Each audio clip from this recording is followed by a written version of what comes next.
सबसे पहले तो बहुत बहुत बधाई पद्मश्री अंकल मूसा होने पर। बहुत बहुत धन्यवाद। आपको हम जानते हैं, आप लोहित यूथ लाइब्रेरी के इनिशिएटर उसके तौर पे जानते हैं। अंकल मूसा, आपका जो ओरिजिनल नाम है, आपका जो एकेडमिक नाम है कुछ और है, जो बहुत सारे लोगों को प्रोनाउंस करने में कठिनाइयाँ भी होंगी। अंकल मूसा कैसे नाम हुआ आपका? वो जो मैं जब शुरू हो गया अरुणाचल में लिखने का, तो मुझे लगा कि जो मैं लिखता हूँ बच्चों को या पढ़ने वालों को बहुत आसानी से व्यक्ति का नाम मालूम होना चाहिए, तो यही बहुत अच्छा था। अंकल तो कॉमन है, तो मूसा छोटा नाम रखने से सबको याद करने के लिए तो बहुत कन्वीनियंट हो गया। और किसी को इंट्रोड्यूस करने में, बच्चों को इंट्रोड्यूस, क्यूरियोसिटी भी बढ़ाने के लिए ये सब एक छोटा नाम होने से अच्छा लगता है। जी, आपने पढ़ने के जो हैबिट को उसको बढ़ावा देने में आपका बहुत बड़ा कंट्रीब्यूशन है। तो जब यहाँ पे आए थे तो उस समय जो लोग बहुत ही कम पढ़ते थे, तो यहाँ तो ये भी बोल सकते कि किताबें होती नहीं थी, बहुत कम मिलते थे। उस समय जो कठिनाइयों का जो सामना करना पड़ा वो क्या क्या था? वेल, जब हम लोग जिस बैकग्राउंड से आए हैं ना, उसमें रीडिंग का बहुत ही महत्वपूर्ण एक स्थान था। तो हमारा पूरा जीवन जो साउथ में है, तो रीडिंग के माध्यम से ही एक व्यक्ति का एक पोजीशन, अचीवमेंट और जीवन में प्रगति, तो वो ओरिएंटेशन बहुत आसान से मन में आ जाता है। लेकिन हम जब अरुणाचल में आया देखेंगे तो बहुत ऐसे कठिनाइयां हैं बच्चों को, युवकों को, टीचर्स को, पेरेंट्स को, तो किताबों में रुचि पैदा होने का मौका ही नहीं हो रहा था। ऐसे तो बहुत स्कूल्स तो बहुत इंटीरियर है, इलेक्ट्रिसिटी का प्रॉब्लम था, किताबों के अच्छी लाइब्रेरीज का अभाव था, तो इसके कारण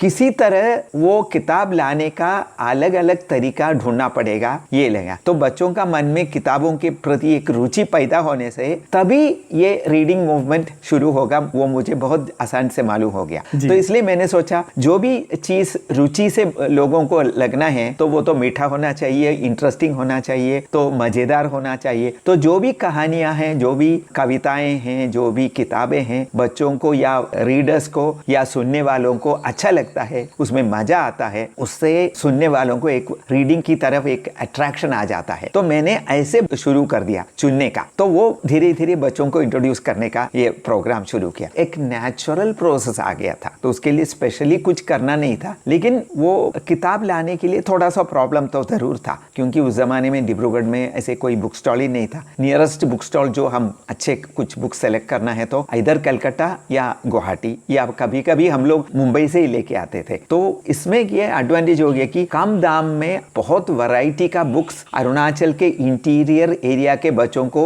देखने के लिए, कुछ पढ़ने के लिए, कुछ उसके बारे में इंट्रोडक्शन होने के लिए उनको एक मौका हो गया। शायद हो सकता है वो लोग हर किताब नहीं पढ़ा होगा, लेकिन जब बाद में बहुत सालों के बाद उनको वो टाइटल देखते हैं या किताब के बारे में कुछ कोई बोलते हैं, तब तुरंत उनको याद हुआ, हाँ हमारे बचपन में हमारे स्कूल में इस तरह का अंकल मूसा ये कहानी बताया था, इसके बारे में डिस्कस किया, हम लोग एक साथ पढ़े थे, हम बहुत हंसे थे, हमको बहुत सुनने का दिल था नेक्स्ट डे उसके कहानी का बाद में क्या होगा। क्योंकि हम ऐसे करता था कि एक कोई भी किताब तो एक दिन या 4 दिन में नहीं पढ़ते थे, एक दिन एक चैप्टर पढ़ेंगे और उस दिन कंप्लीट करने के टाइम पर बता देंगे अभी क्या हो गया, अगले दिन में हम कल शाम को देखेंगे। तो स्कूल के बाद जब रात होता है, अंधेरा में बच्चों को बैठना पड़ता है, बोर होने का टाइम था, तो वो उनका मन को एक अच्छा डायरेक्शन में ले जाने के लिए, किताबों के प्रति एक रुचि पैदा करने के लिए ये ईगरनेस बहुत बहुत काम हो गया था। जी जी, बच्चों में जो रीडिंग मूवमेंट आपने लाया, उनके जो पेरेंट्स थे उन्होंने अनायास से अचानक ही एक्सेप्ट तो नहीं किया होगा, तो उनका जो रिएक्शन था क्या था? तो इनिशियली क्या हम लोग टारगेट करते थे स्कूल के अंदर में या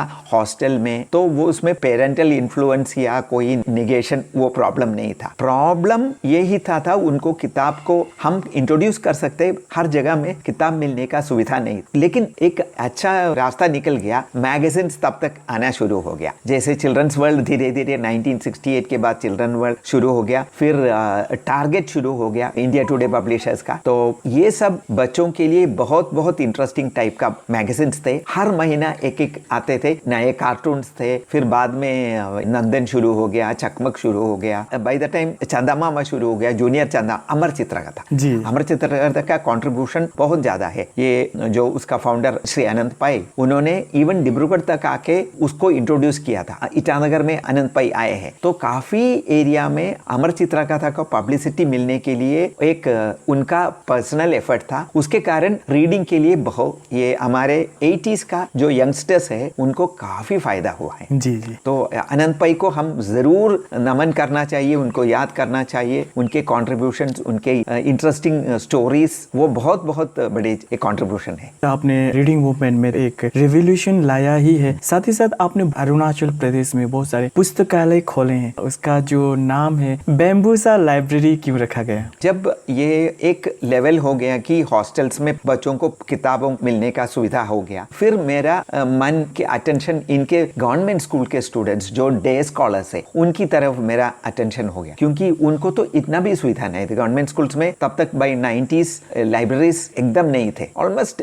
हायर सेकेंडरी के अलावा बाकी मिडिल स्कूल, प्राइमरी स्कूल्स में ही नहीं था। तो उनको तो बुक्स के बारे में कोई आइडिया नहीं होता। तो एक ही रास्ता था, शाम को जब वो लोग फ्री होते थे, उस टाइम तो टीवी का इतना ये इन्फ्लुएंस नहीं था, मोबाइल तो है ही नहीं था, तो बच्चों के पास काफी टाइम था। तो वो टाइम को हम किस तरह डायरेक्ट किताबों की तरफ डायरेक्ट करेंगे, वो मेरा मन में आइडिया। तो इसलिए हम लोग ये इवनिंग लाइब्रेरी शुरू कर दिया। तो तेजू में डिस्ट्रिक्ट हेडक्वार्टर्स होने के कारण उस टाइम का डिप्टी कमिश्नर थे श्री प्रशांत लोखंडे जी, अभी ईटानगर में कमिश्नर है। तो उन्होंने काफी इस फील्ड में उन्होंने इंटरेस्ट लिया, तो उन्होंने ये फर्स्ट लाइब्रेरी उनकी तरफ से, और हमारे MLA कारिकोकरी जी, ये दोनों मिलके ये फर्स्ट लाइब्रेरी स्टार्ट हो गया। वो एक बैम्बू बिल्डिंग में था, तो इसलिए हमने क्या, ठीक है यही अच्छा नाम होगा, बैम्बूसा लाइब्रेरी।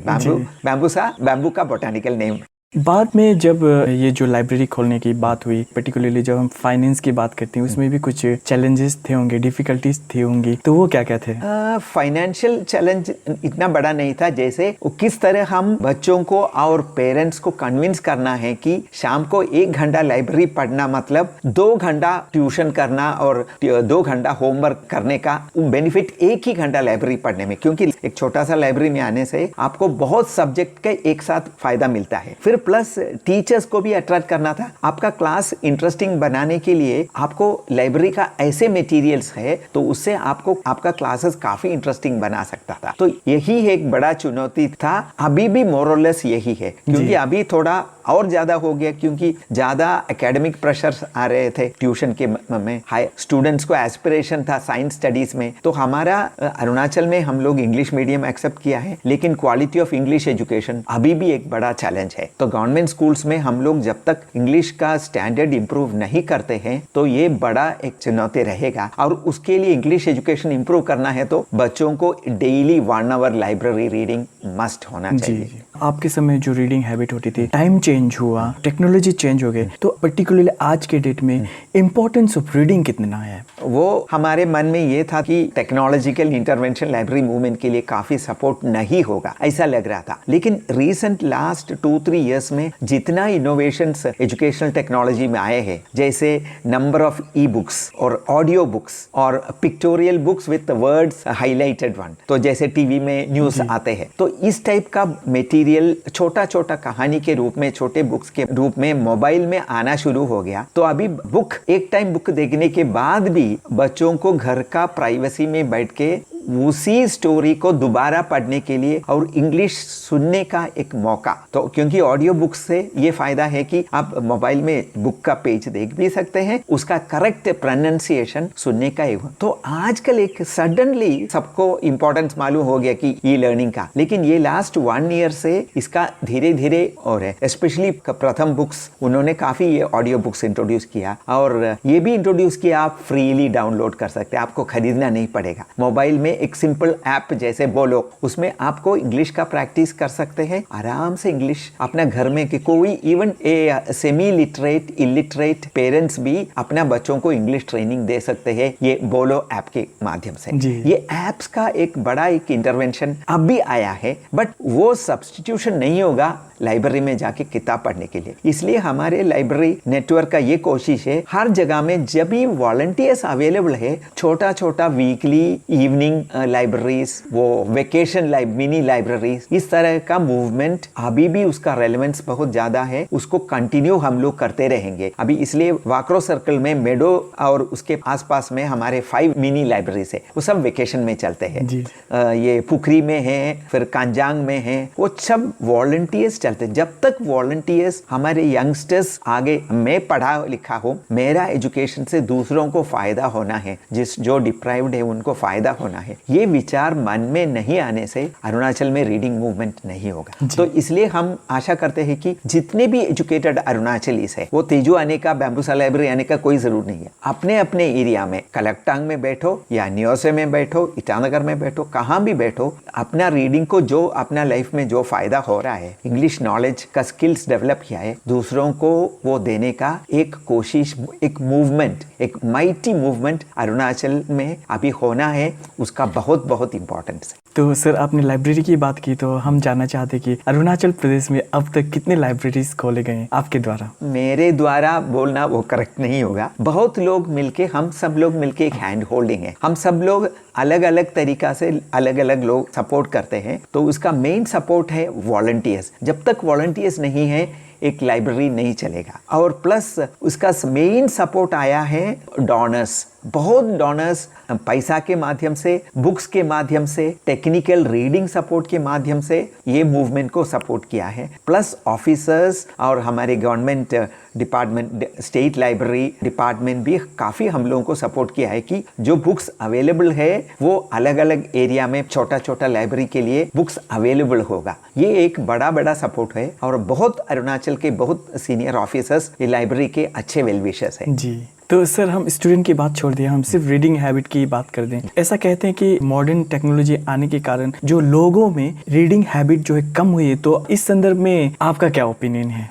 रीडिंग कम तो हुई है, वो चैलेंज रहेगा। तो ये मोबाइल टेक्नोलॉजी एक लेवल तक हम उसको एक टेस्ट बढ़ाने के लिए होगा। सीरियस रीडिंग पढ़ने के लिए आपको प्रिंटेड बुक हाथ में लेना ही पड़ेगा, क्योंकि अरुणाचल जैसे एरिया में इलेक्ट्रिसिटी का प्रॉब्लम है, इंटरनेट कनेक्टिविटी का प्रॉब्लम है, डाउनलोडिंग का एक मोबाइल कितने लोगों के पास शेयर कर सकते हैं। तो एक बुक होने से 10 लोग भी पढ़ सकते हैं, पूरा साल में 50 लोग भी पढ़ सकते हैं। वो सुविधा नहीं होगा मोबाइल में और या टेक्नोलॉजी में। तो इसलिए हम लोगों को प्रिंटेड बुक को या प्रिंटेड मटेरियल्स को इम्पोर्टेंस समझना भी पड़ेगा, उसको एनकरेज भी करना पड़ेगा। आपने बहुत पहले ही अरुणाचल प्रदेश में कदम रखा। चेंज इज इनएविटेबल बोलते हैं, चेंज होना बहुत जरूरी। तो उसके बाद जो चेंजेस देखे हैं, कुछ पॉजिटिव चेंजेस देखे होंगे, कुछ निगेटिव चेंजेस देखे हैं, तो आप में वो चेंजेस में आप क्या कहना चाहेंगे? वेल, चेंजेस तो हर समाज में, हर एरा में ये चेंजेस है। कुछ तो पॉजिटिव है, कुछ तो नेगेटिव है, कुछ तो हमें लगता है इस मोमेंट में नेगेटिव है, कभी बाद में वो पॉजिटिव भी हो सकता है,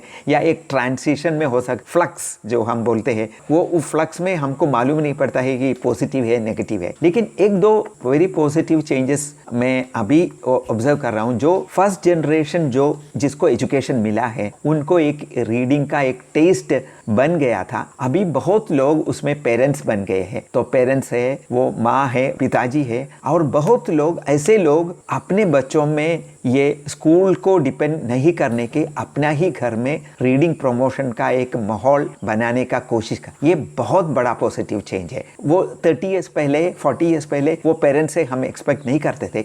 आजकल काफ़ी एजुकेटेड पेरेंट्स है, मुझे बोलते रहते हैं, I am spending every day 1 hour with my children reading out a book. शायद मदर्स ज़्यादा होगा, माँ लोग जा, क्योंकि ये पेरेंट्स तो थोड़ा फादर्स को उतना टाइम वो लोग देते नहीं। लेकिन कुछ पेरेंट्स ऐसे भी है, मुझे बहुत खुशी था। तो वो बोलते हैं, मैं सैटरडे संडे में अपना बच्चों के साथ बैठ के बुक पढ़ता हूँ और उनके साथ डिस्कस करता हूँ, उनसे कहानी बताता हूँ, मैं सुनता हूँ। तो इस तरह का पेरेंट्स, पिताजी और बच्चे और माता और बच्चे, वो इंटरेक्शन अरुणाचल का एजुकेशन डेवलपमेंट के लिए बहुत बहुत इम्पोर्टेंट है। जब एजुकेशन की ही बात करते हैं तो एक जो है फॉर्मल एजुकेशन है, दूसरी जो है हम ये पढ़ते हैं। तो हमें जो फॉर्मल एजुकेशन से हट कर ये पढ़ने की इच्छा को और जो रीडिंग हैबिट है, कितना प्रेरित करता है कि हमें कुछ और जानना है?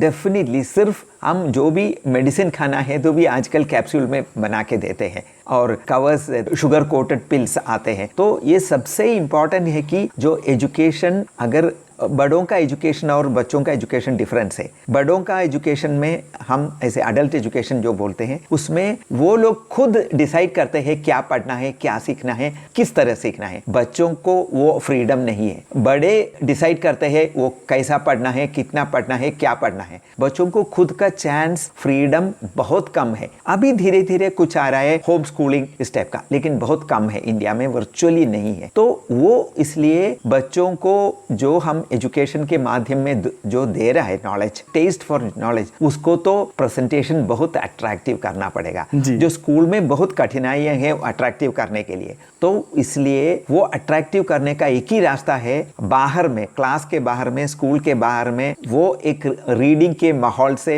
एक ऐसे एटमॉस्फेयर करेंगे कि मुझे रीडिंग करना है, रीडिंग से मुझे मजा भी होता है, खुशी भी होता है, और नया नया सीखने का इनडायरेक्ट बेनिफिट भी होता है। मैं बहुत कुछ जानता हूँ एक कैजुअली एक कहानी पढ़ने में, सेकेंड वर्ल्ड वॉर के एक कहानी पढ़ लिया, तो उसके कारण हमें हिस्ट्री बहुत कुछ जानने के लिए, ज्योग्राफी सीखते हैं, वेस्टर्न इंडिया का, वेस्टर्न वर्ल्ड का क्लाइमेट और उनकी थिंकिंग कैसा है, साउथ ईस्ट एशिया का लोगों का थिंकिंग कैसा है, वो क्लियरली हमको इनडायरेक्टली हम सोशियोलॉजी सीखते हैं, ज्योग्राफी सीखते हैं, हिस्ट्री से, all through reading a story book. जब आप लोग यहाँ आए थे, नए नए आए थे, आप लोग कहते थे कि home in search of readers, या कहते थे कि books have to be reach to children, तो इसका रेलेवेंस अब कितना है? डेफिनेटली अभी उस ज़माने में बहुत मुश्किल था घर में किताब पहुंचने का, लेकिन अभी फॉर्चुनेटली ऐसा नहीं है। हमारे अरुणाचल के पेरेंट्स को काफ़ी इकोनॉमिक एडवांसमेंट आया है, तो उनको अभी ऐसे एक पोजीशन है, तो अपना जो इनकम है उससे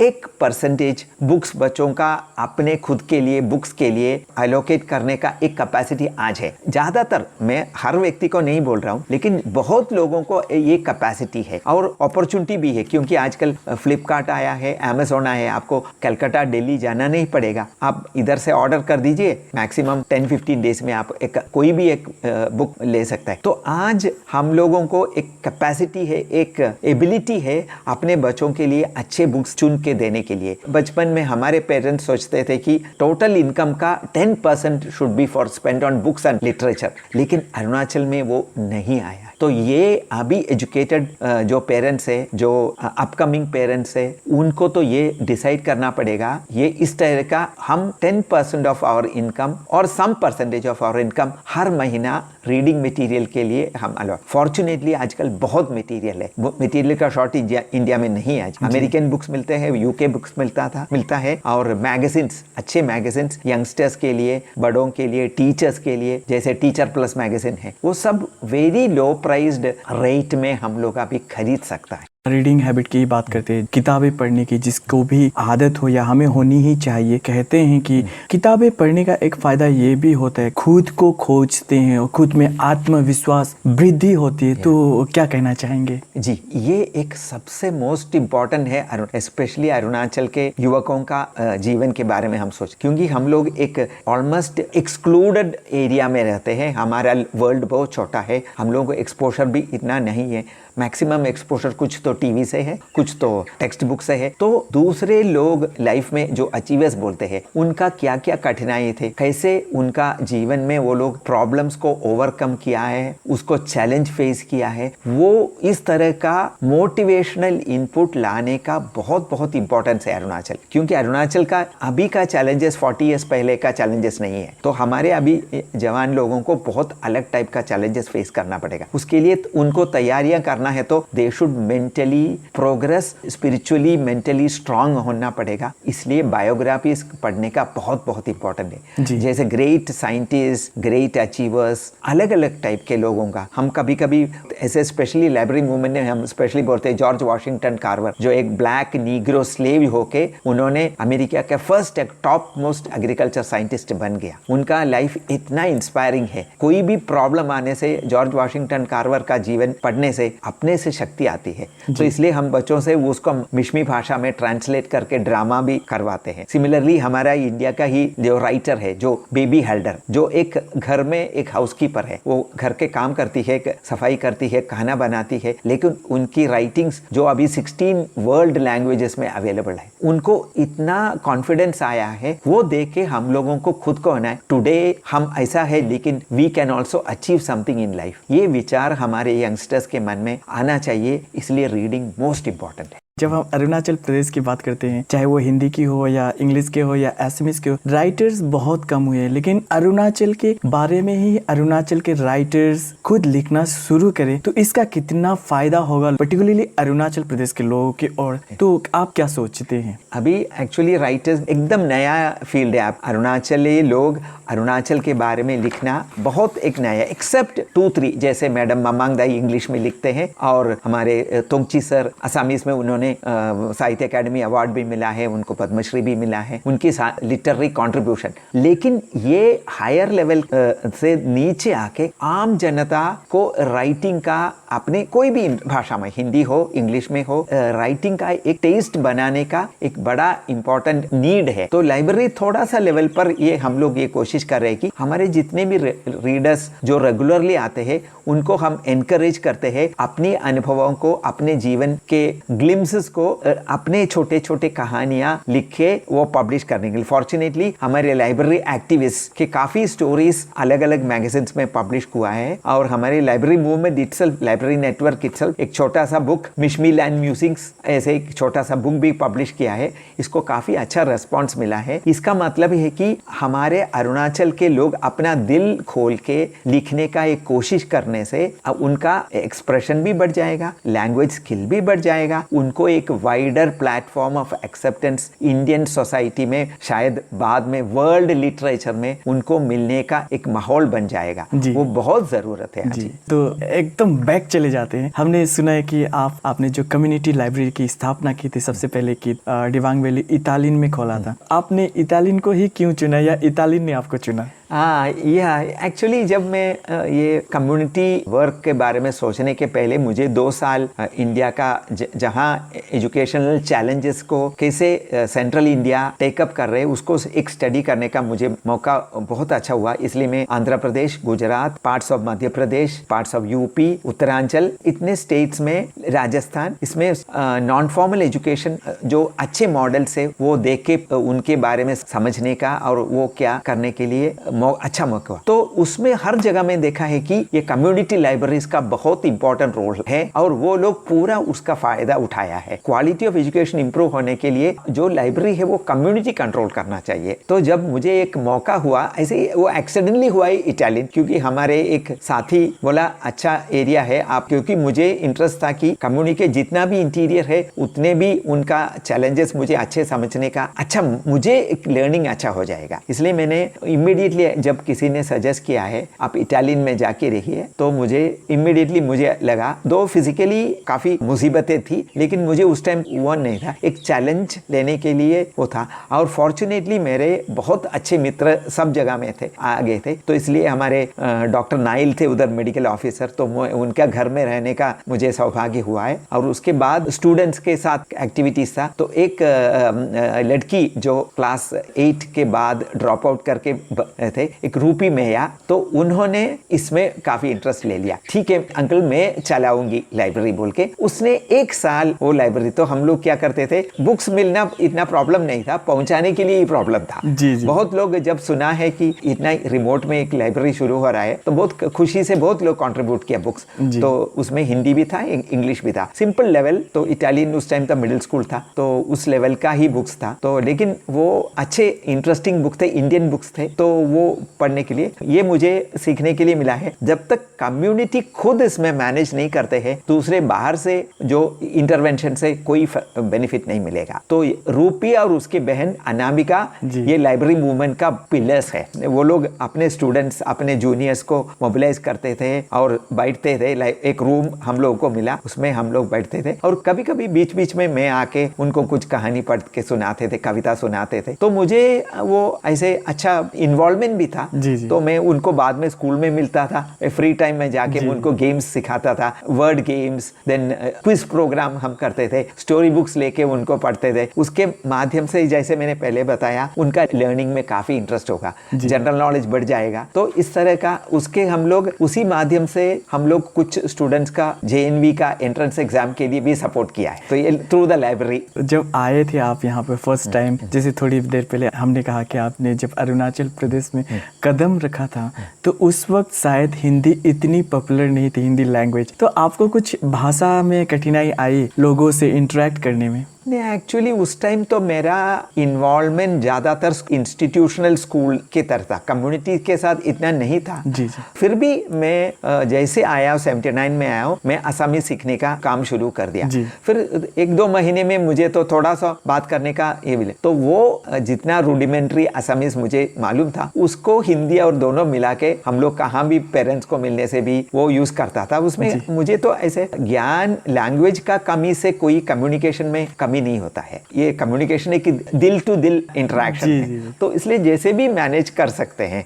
गलबी साहब, थोड़ा सा बचपन के बारे में कुछ लोगों को बता दे, तो आपके बचपन के बारे में हल्का सा। जैसे मैंने पहले बोला, हम लोग एक ऐसे जनरेशन में पैदा हुआ और रीडिंग का सबसे हर जगह में रीडिंग मटेरियल था। तो घर में रीडिंग मटेरियल, जैसे मैं बोला 10% ऑफ द अर्निंग वो बुक्स के लिए, हर घर में न्यूज़पेपर आते थे और डिस्कशन होते थे। चाय का दुकान में जाने से उधर भी बात, शाम को ये कम्युनिटी लाइब्रेरीज केरला में बहुत एक स्ट्रांग मूवमेंट था और उसके माध्यम से lot of general knowledge, awareness, world के बारे में, जो अलग अलग देश में क्या क्या हो रहा है, उसमें क्या क्या पॉलिटिकल आइडियोलॉजी क्या क्या चल रहा था, ये सब नॉलेज लोगों को, ये एग्रीकल्चर में क्या क्या करना है, कहाँ डेवलप, तो इस टाइप का सोशल डिस्कशन काफी चाय दुकान में, कम्युनिटी लाइब्रेरी में चल रहा था। उस जमाने में मेरा बचपन हुआ था, तो हम लोगों को भी ये आदत आराम से मिल गया। रीडिंग, डेली बुक रीडिंग एक बड़ा ही है। और वेकेशन में हम लोग 2 महीने का वेकेशन 60 बुक्स मिनिमम पढ़ते थे। जी जी। तो पढ़ने में कोई तकलीफ नहीं था और उस जमाने में ऐसा एटमॉस्फेयर था, तो पेरेंट्स को बच्चों को ये जबरदस्ती करने का जरूरत भी नहीं था। लेकिन एक बड़ा डिफरेंस मैं बता दूंगा, अरुणाचल में हम बच्चों को एक्सपेक्ट कर रहे हैं वो इंग्लिश में पढ़ने के लिए, ये बाकी इंडिया का हर स्टेट में मदर टंग का, तो ये एक बड़ा लॉस हम उसी टाइम जब मैं आया अरुणाचल में, अभी तक मुझे ये दुख अभी भी है कि बहुत अरुणाचली बच्चों को एजुकेशन फाउंडेशन स्ट्रांग नहीं हुआ है, वो मदर टंग एजुकेशन के अभाव से हुआ है। अभी कम से कम गवर्नमेंट डिक्लेयर किया है, ये आशा है कि जितने भी जल्दी क्लास 1 से मदर टंग सिखाने का टीचर्स, लोकल लोग, पेरेंट्स और कम्युनिटी ऑर्गेनाइजेशंस, गवर्नमेंट के अलावा ये लोग सब इंटरेस्ट लेके अपना मातृभाषा बच्चों को स्कूल में लिटरेरी फॉर्म में पढ़ाने का कदम लेना चाहिए, ये मैं आशा करता हूँ। तो आपको अंत में समाज सेवा के लिए पद्मश्री पुरस्कार मिला है। तो जैसे मैंने पहले भी कहा था कि आपके काम को कोई रिकॉग्नाइज करता है तो दिल में जो एक खुशी मिलती है, एक अच्छा फील होता है, तो इसके बारे में आप क्या कहेंगे? एक्चुअली ये जैसे मैं बोला लाइब्रेरी मूवमेंट है, हर बहुत लोगों का एक हैंड होल्डिंग है। ये अवार्ड एक्चुअली अरुणाचल के बच्चों के लिए है, क्योंकि अरुणाचल के बच्चों का इंटरेस्ट के कारण ये अंकल मूसा का ये मूवमेंट, ऐसे अंकल मूसा का टेक्निक्स, अंकल मूसा का रीडिंग प्रमोशन का इंटरेस्ट, अभिरुचि और इतने डेवलपमेंट रीडिंग मूवमेंट हुआ है इनके माध्यम। So actually government of India Arunachal बच्चों को ये अवार्ड दिया है। मैं तो ऑन देयर बिहाफ में जाके रिसीव करूंगा, बस इतना ही है। तो उनका अवार्ड उनका है, वो पूरा ही उनका ही है। तो आपका जब नाम अनाउंस हुआ था तो बहुत सारे आपके जो स्टूडेंट्स रहे, आपकी तारीफ में बहुत सारे फेसबुक में हुआ, ट्विटर में हुआ, व्हाट्सएप में हुआ, बहुत चीज सर्कुलेशन हुआ आपके प्रेज में। तो आपको ऐसे बहुत एक आइडियल टीचर देखते हैं। तो बात करते हैं टीचर की, बात करते हैं, आप अपने टीचर को किस तरह से देखते हैं, याद करते हैं? जी, मैं अभी बता सकता हूँ कि मेरे स्कूल के टीचर्स और कॉलेज के टीचर से अभी भी, मेरे स्कूल के टीचर, लास्ट टीचर जो 2 साल पहले उनके देहांत हुआ है, तब तक मुझे टेलीफोन करती थी। वो एक उनका मरने का बस 15 दिन के पहले भी मुझे टेलीफोन किया था, तो आपको आइडिया होगा कि कितने। अभी मैं मुंबई गया था तो मेरे कॉलेज के टीचर्स थे, सब लोग मिलके मुझे उनका, मैं घर में जाके उनको मिला है, तो बहुत अच्छा लगा। लेकिन हर टीचर के साथ वो नहीं होगा, कुछ टीचर से हमें डेफिनेटली वो अफेक्शन होगा और काफ़ी मुझे एक्टिविटीज़ करने के लिए उनका मार्गदर्शन अलग अलग तरह। एक टीचर मुझे कॉन्ट्रीब्यूशन भी देते हैं ये लाइब्रेरी मूवमेंट को सपोर्ट करने के लिए। तो एक गुरु का आशीर्वाद रहना एक बड़ी चीज़ है, मैं समझता हूँ। मेरा सौभाग्य है कि बच्चों का आशीर्वाद के अलावा मेरे गुरुजनों का आशीर्वाद भी मेरे पास है। अंकल मूसा, आपको सभी लोग अंकल मूसा के नाम से जानते हैं। बहुत लोग होंगे जो आपके रियल जो नेम है वो नहीं जानते, तो आपके ही जुबान से जानना चाहेंगे कि आपका नाम क्या है। मेरा ऐसे रियल नाम है सत्यनारायणन मुंडयूर। मुंडयूर मेरा परिवार का नाम है और मेरा नाम है सत्यनारायणन जी। लेकिन बहुत कम लोगों को नहीं, क्योंकि नाम तो बहुत लंबा है, इसलिए यही नाम से बहुत आसानी से हो जाते हैं। तो सर, अंत में आप हमारे सुनने वालों को क्या कहना चाहेंगे? आप लोग कम से कम हर दिन कुछ अपने लिए पढ़िए या अपने छोटों के लिए पढ़िए, अपने बड़ों के लिए पढ़ के सुनाइए। अंकल मूसा, आपने हमसे इतनी सारी बातें की, अपने बारे में बताया, अरुणाचल प्रदेश के बारे में बताया, रीडिंग मूवमेंट के बारे में बताया, लाइब्रेरी मूवमेंट जो आई उसके बारे में बताया। बहुत बहुत धन्यवाद। बहुत धन्यवाद। मैं आकाशवाणी तेजू स्टेशन से बहुत बहुत आभारी हूँ। आप लोग ये लाइब्रेरी मूवमेंट को बहुत बहुत सपोर्ट करते रहे हैं ये 4-5 साल से।